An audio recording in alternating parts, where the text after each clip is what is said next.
ఏపీలో ఆర్టీసీ బస్సుకు త్రుటిలో పెను ప్రమాదం అయితే తప్పింది. అసలు ఏం జరిగింది? ఏంటి? ఎక్కడ జరిగింది? వివరాలు తెలుసుకుందాం. వీడియో పూర్తిగా చూడండి. అలాగే తప్పకుండా లైక్ చేయండి. మరిన్ని అప్డేట్స్ కోసం ఛానల్‌ని సబ్స్క్రైబ్ చేసుకోండి.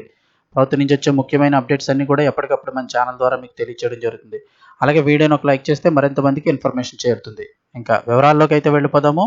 పల్నాడు జిల్లాలో తప్పిన పెను ప్రమాదం. కందకంలోకి దూసుకు వెళ్లిపోయిన ఆర్టీసీ బస్సు. పల్నాడు జిల్లాలో ప్రయాణికులతో వెళుతున్న ఓ ఆర్టీసీ బస్సుకు త్రుటిలో పెను ప్రమాదం తప్పింది. వర్షం కారణంగా అదుపు తప్పిపోయిన బస్సు రోడ్డు పక్కనే ఉన్న కందకంలోకి దూసుకువెళ్లిపోయింది. అయితే ఈ ఘటనలో అదృష్టవశాత్తు ప్రయాణికులంతా ఎలాంటి ప్రమాదం లేకుండా సురక్షితంగా బయటపడడంతో అధికారులు, ప్రయాణికులందరూ కూడా ఊపిరి పీల్చుకున్నారు. అసలు ఏం జరిగింది? వివరాల్లోకి వెళితే వినుకొండ డిపోకు చెందినటువంటి ఆర్టీసీ బస్సు ప్రయాణికులతో విజయవాడ నుంచి వినుకొండకు బయలుదేరింది.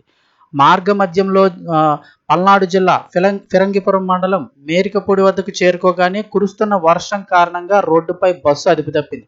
సాధారణంగా ఈ వర్షాలు పడే సమయంలో బ్రేకులు వేసినప్పటికీ కూడా టైర్లు అయితే బండి ఆగుతుంది, కానీ టైర్లు జారిపోయి ముందుకు వెళ్ళిపోతూ ఉంటుంటాయి. సో ఇలాంటి పరిస్థితుల్లోనే బస్సు అదుపు తప్పినట్లుగా తెలుస్తోంది. దీంతో క్షణాల వ్యవధిలోనే బస్సు రోడ్డు పక్కన ఉన్న ఒక గుంత కాలువ లాంటి, అంటే మనకు తెలుసు కదా, సాధారణంగా బస్సులో వెళ్తున్నాడు రైట్ సైడ్లో అయితే కనిపిస్తుంటాయి కెనాల్ రోడ్స్ లాంటి సైడ్ కాలువలు ఉంటాయి కదా, అలాంటి కాలువలోకి అయితే దూసుకు వెళ్ళిపోయింది. కొంచెం లోతుగా ఉన్న కాలువలోకి అయితే ఊహించని ఘటనతో బస్సులోని ప్రయాణికులందరూ ఒక్కసారిగా తీవ్ర భయాందోళనకు గురయ్యారు. అయితే అదృష్టవశాత్తు బస్సు నేరుగా కందకంలోకి వెళ్ళింది తప్ప అక్కడ బోల్తా పడలేదు. బోల్తా పడినట్లయితే చాలా పెద్ద ప్రమాదమే జరిగి ఉండేది. అలా బోల్తా పడకుండా నేరుగా ఆర్టీసీ బస్సు అలా ఉండిపోవడం వల్ల అందరూ ప్రాణాపాయం నుంచి సురక్షితంగా బయటపడ్డారు.